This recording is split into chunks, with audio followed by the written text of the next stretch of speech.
Vitet e fundit të rinj dhe kryesisht të gjenerata Z, pra të lindurit nga viti 1997 deri në 2012, në këtë rast ka sjell pikërisht të termin që e përmenda më herët, që është ekonomia e dukes. Unë shoh nga rrjetet sociale dhe unë dua të ndjek atë lloj modeli nga rrjetet sociale. Nuk ka rëndësi se ai individ çfarë pune apo çfarë backgroundi ka pasur mbrapa tij ose saj për të arritur atë gjë. Që mund të jetë jeta luksoze ose si e ka bërë.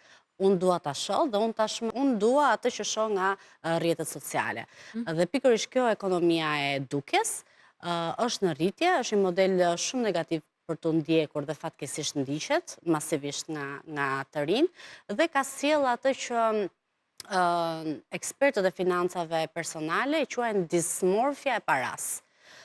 Pra, unë mund të mos vuaj ekonomikisht, por shoh gjithnjë dikë që është më mirë se sa unë. Dhe unë e vuaj këtë gjë. Dhe kjo më ndikon shumë, si nga ana emocionale, ashtu edhe nga ana financiare.